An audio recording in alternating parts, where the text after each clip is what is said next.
بسم اللہ الرحمن الرحیم۔ میں ہوں کمال منہاس ایم کے ایجوکیشنل ریسورس کے ساتھ علامہ اقبال اوپن یونیورسٹی کے کوڈ نمبر 436 سیرت طیبہ کے ساتھ حاضر ہوں۔ آج کا لیکچر سیرت طیبہ کے ماخذ اور مصادر پر ہوگا۔ لیکچر سٹارٹ کرنے سے پہلے تمام لوگوں سے گزارش ہے کہ میرے چینل کو لائک اور شیئر کریں، اور اگر آپ چینل پر نئے ہیں تو اسے سبسکرائب کیجئے تاکہ آنے والی ہر ویڈیو آپ تک پہنچ سکے۔ جیسا کہ ویڈیو کے سٹارٹ میں نے ٹاپک کے متعلق بتایا تھا کہ آج کا جو ہمارا ٹاپک ہے وہ ہے سیرت طیبہ کے ماخذ و مصادر پر۔ تو ٹاپک سٹارٹ کرنے سے پہلے میں یہاں پہ جو لفظ ہے ماخذ، اس کے متعلق آپ کے ساتھ شیئر کرنا چاہتا ہوں انفارمیشن۔ ماخذ کا مطلب ہے کیا؟ ماخذ کسے کہتے ہیں؟ اگر ہم اردو کی گرامر میں دیکھتے ہیں، اگر ہم اس کے لفظی معنی کی طرف دیکھتے ہیں تو ماخذ کو ہم کہیں گے ذریعہ۔ مثلا ہم کسی چیز کے متعلق معلومات لینا چاہتے ہیں تو وہ معلومات دینے کے لیے اس کے مختلف ذرائع آ جاتے ہیں۔ مثلا کمپیوٹر کے ریلیٹڈ معلومات لیتے ہیں، وہ اس کے لیے ہمارے پاس ذرائع 2-3، مثلا انٹرنیٹ سرفنگ ہم کر سکتے ہیں، وہاں سے ہم کمپیوٹر کے ریلیٹڈ معلومات لے سکتے ہیں۔ اس کے علاوہ اس کے لیے باقاعدہ بکس بنی ہوئی ہیں، بکس پہ ہم اس کے ریلیٹڈ جو ہے نا وہ اس کا ایک ذریعہ بنا سکتے ہیں، ہم انفارمیشن دے سکتے ہیں۔ تو کسی بھی چیز کا انفارمیٹو جو ریسورس ہے وہ اس کا ماخذ کہلاتا ہے۔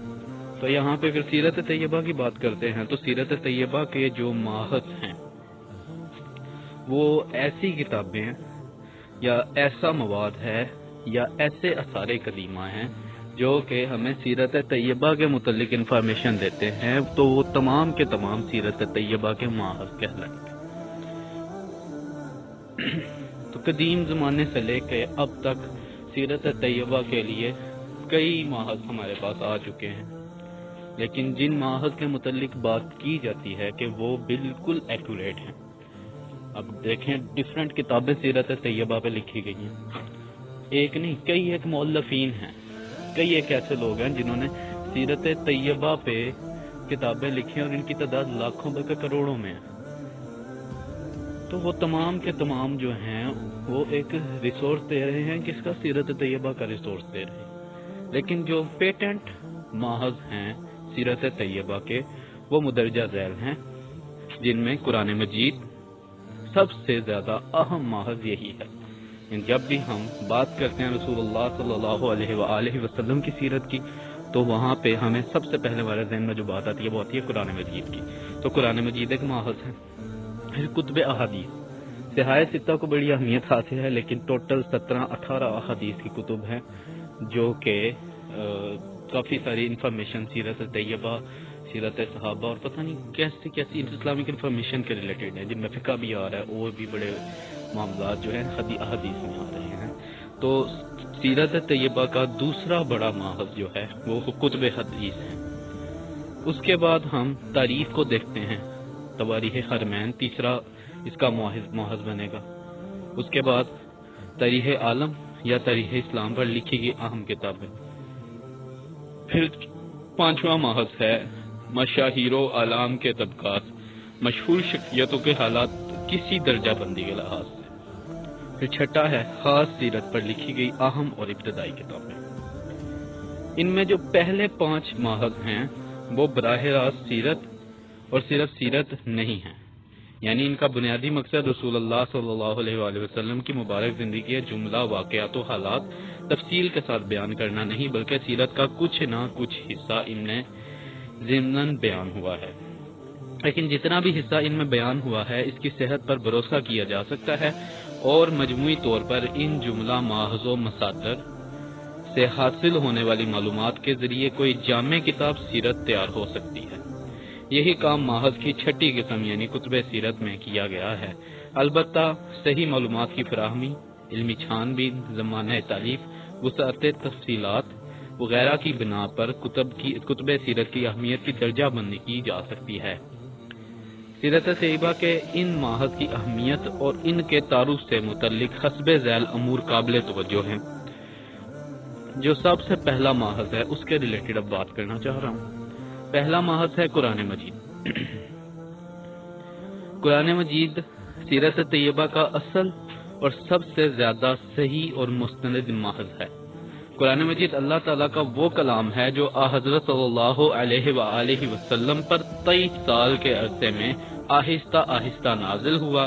قرآن کریم جس طرح بذریعہ حفظ و کتابت محفوظ کر لیا گیا وہ ایک الگ اور مستقل موضوع ہے۔ بہرحال مسلم اور غیر مسلم سب کے لیے سیرت طیبہ کا سب سے مستند اور سب سے اہم اور بالحاظ زمانہ سیرت قریب ترین ماحذ قرآن کریم ہے۔ قرآن کریم دو طرح سے سیرت کے ماحذ کا کام کرتا ہے۔ ایک تو آپ صلی اللہ علیہ وسلم کی زندگی کے متعدد واقعات، غزوات، بعض دیگر پیش آمدہ حالات کا ذکر ہے۔ اس میں کہیں تفصیل موجود ہے اور کہیں اجمالی اشارات موجود ہیں۔ مثلا کئی جگہ پہ سورہ جو ہے بقرہ میں بھی اور اس کے علاوہ مختلف صورتوں میں مختلف غزوات کے ریلیٹڈ بات ہوئی ہے، تو وہ تمام کے تمام قرآن مجید میں۔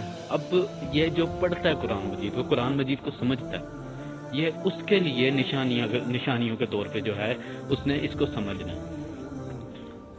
اس کا بعض لوگوں نے صرف قرآن کریم میں صراحتاً یا کنایتاً بیان کردہ واقعات سیرت کی زبانی ترتیب سے جمع سیرت پر کتابیں تالیف کی ہے۔ مثلا محمد عزت دروزہ کی کتاب سیرت الرسول، سورۃ مکتبہ من القرآن، جو 2 جلدوں پر مشتمل ہے۔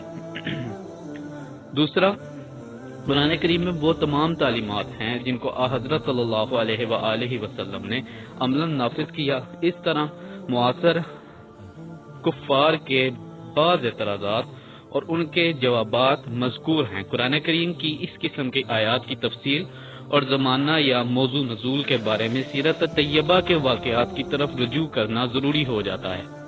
یہی کام مفسرین نے اہم تفاسیر میں انجام دیا ہے۔ گویا قرآن کریم سیرت طیبہ کے بارے میں کچھ تفصیلی معلومات بھی دیتا ہے اور اجمالی اشارات کے ذریعے سے واقعات سیرت کی اصل کی نشاندہی کر کے اس کی تفصیلات جاننے پر بھی آمادہ کرتا ہے۔ دوسرا جو ماحذ ہے سیرت کا، کتب احادیث ہیں، احادیث کی کتابیں ہیں۔ ان میں قرآن کریم کو رسول اللہ صلی اللہ علیہ وآلہ وسلم نے کس طرح سمجھا اور اس سے کس طرح نافذ کیا، اس کی تفصیل ہی کتب حدیث کا اصل موضوع ہے۔ کتب حدیث کی جمع و تدوین ایک الگ موضوع ہے اور اس پر کچھ بات ضمناً آگے آئے گی۔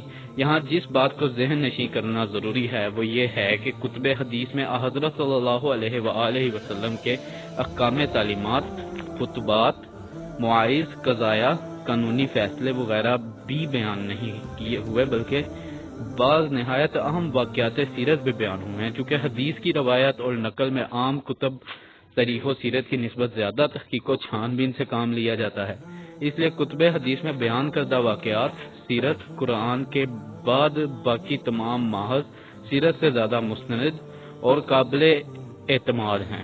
یوں تو کتب حدیث کی تعداد زیادہ ہے، لیکن ان میں سے زیادہ مؤلفین کے زیادہ مشہور، صحت زیادہ قابل اعتماد اور بالحاظ زیادہ مواد جامع کتب حسب ذیل ہیں، جو کہ مدرجہ ذیل ہیں۔ نمبر 1، موطا، امام مالک بن انس کی لکھی ہوئی کتاب ہے۔ اس کے بعد ہے المسند، یا دوسرا نام ہے اس کا مسند احمد، یہ امام احمد بن حنبل شیبانی رحمۃ اللہ علیہ کی لکھی ہوئی ہے۔ الجامع الصحیح، محمد بن اسماعیل بخاری کی لکھی ہوئی ہے۔ الجامع الصحیح، امام مسلم بن الحجاج نیشابوری، یعنی الجامع الصحیح کا جو دوسرا نام ہے، جو امام اسماعیل بخاری رحمۃ اللہ علیہ نے لکھی ہے، انہوں نے اکٹھی کیا ہے، اس کو ہم بخاری شریف بھی کہتے ہیں۔ دوسری جو ہے الجامع الصحیح، امام مسلم بن الحجاج نیشابوری، یہ امام مسلم، جسے ہم مسلم شریف بھی کہتے ہیں۔ تو یہ 2 کتابیں ہیں جن کا نام ہے الجامع الصحیح، لیکن ان کے جو مؤلف ہیں وہ تبدیل ہیں، ایک کے بخاری جو امام بخاری ہیں، ایک کے امام مسلم ہیں۔ اس کے بعد ہے جامع ترمذی، امام محمد بن عیسیٰ ترمذی، اور پھر ہے سنن ابن ماجہ، امام محمد بن یزید ابن ماجہ. 6 جو یہ کتابیں ہیں انہیں صحاح ستہ بھی کہا جاتا ہے. یعنی یہ 6 وہ مسند کتابیں ہیں جن کو تقریباً علماء دین جو ہیں وہ کہتے ہیں کہ اگر آپ نے دین کا نالج لینا ہے قرآن کے بعد تو ان 6 کتابوں سے آپ لے سکتے ہیں. کافی حد تک ان میں ڈیٹا جو ہے وہ دین کے ریلیٹڈ، یعنی نبی کریم صلی اللہ علیہ وسلم کی ذات، صحابہ کرام کے متعلق، اس کے علاوہ کچھ قیامت تک کے لیے پیشین گوئیاں ہیں اور بھی کئی معاملات جو کہ ہمیں ان احادیث میں ملتے ہیں. تو یہ 6 کتابیں وہ ہیں جن کو پڑھنا ضروری ہے. باقی مزید کتب بھی ہیں جن میں سنن ابی داؤد ہے، یہ امام سلیمان بن اشہد سجدانی رحمۃ اللہ علیہ کی لکھی ہوئی ہے. پھر سنن نسائی ہے، امام احمد بن شعیب نسانی جو خراسان کے علاقے سے تعلق رکھتے ہیں تو ان کی ہے. پھر کتاب السنن دارمی ابو محمد عبداللہ الدارمی کی لکھی ہوئی ہے. اس کے بعد کتاب السنن، سنن دار قطنی، 2 نام ہے اس کے، کتاب السنن یا سنن دار قطنی، علی بن عمر دار قطنی رحمۃ اللہ علیہ. اس کے بعد کتاب السنن الکبریٰ، ابو بکر احمد بن حسین بہقی رحمۃ اللہ علیہ کی مؤلف کردہ کتاب ہے یہ. ان کتب حدیث میں اکثر کی بڑی طویل اور ذہینم شرحیں بھی لکھی گئی ہیں، اور ان سب کی مجموعی حدیثوں کو مضمون وار یکجا جمع کر کے بھی کتابیں لکھی گئی ہیں. ایسی کتابوں میں امام بن اسیر الجزری کی جامع الاصول من احادیث الرسول اور امام علی التقی کی کنز الاعمال زیادہ مشہور ہیں. تو یہ تھا آج کا لیکچر. ختم ہونے پہ تمام لوگوں سے ایک گزارش ہے کہ وہ چینل کو سبسکرائب کریں اگر چینل پر نئے ہیں. مزید اگر آپ کو آج کی ویڈیو اچھی لگی ہے تو اس کو لائک کریں اور شیئر کریں، اور کمنٹ سیکشن میں اپنی رائے کا اظہار بھی کریں.